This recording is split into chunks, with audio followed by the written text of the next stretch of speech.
Lawmakers are back in Washington after a 6-week summer recess, and the first thing on their agenda, keeping the government open. Lawmakers say they will be working around the clock to meet the October 1st deadline to fund the government and prevent a shutdown. But it's going to require a lot of bipartisan cooperation. Well, the number one priority right now is to get this CR over the finish line. We're working on it night and day, and we're going to take care of that. We're going to keep the government open. Washington Correspondent Harri Leigh joins me now. Harri, always good to see you.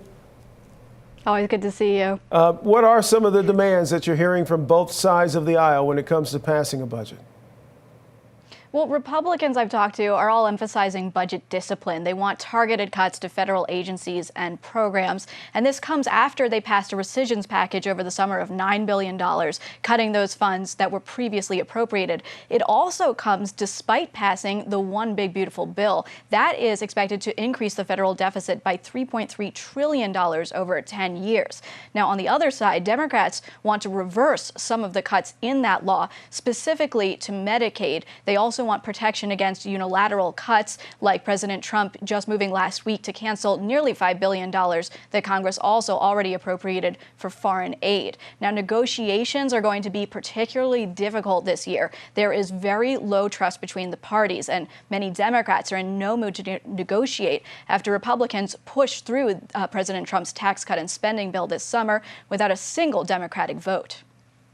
The people in charge choose partisan politics every time. Most of us on both sides, Republicans and Democrats, want to work together. We do. And it's frustrating that the assignment constantly is partisan, and they're not going to be able to get a budget done on their own.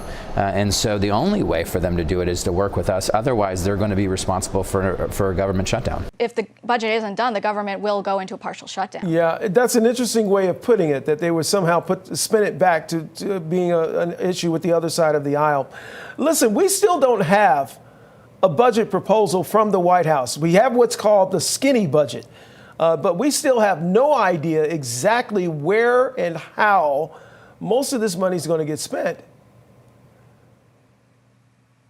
That's right. Normally, the president lays out a starting blueprint for appropriators to work with. Now, this last May, month after a full budget proposal is usually released, the White House did release a, quote, skinny budget that had some top-line numbers, but it only included numbers for this year. Most budgets have predictions out for a few years. And remember, a full budget includes 12 separate appropriations bills. So far, the Senate has only passed 3 and the House has only passed 1. That one had no Democratic support. So we could see some delays there. Any possible outcomes here that you can anticipate as a result of that? Well, what we can anticipate is most lawmakers are acknowledging they'll need to pass a stopgap measure, even though that will require Democratic support because Republicans have such a slim majority in the House. And meanwhile, Republicans are also split. Ohio Congressman Warren Davidson is among many of the hardline Republicans who have said in the past that they won't support any more stopgap deals, saying it is no way to govern.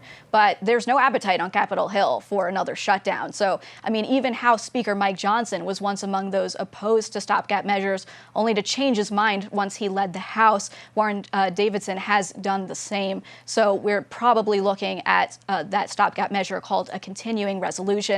Then they'll have more time to negotiate a full year-long budget. I think you could say continuing resolution is actually can rolling. Kicking it down the road there. You talked to lawmakers about what their other priorities are going to be moving forward, assuming we get past all of this without a shutdown?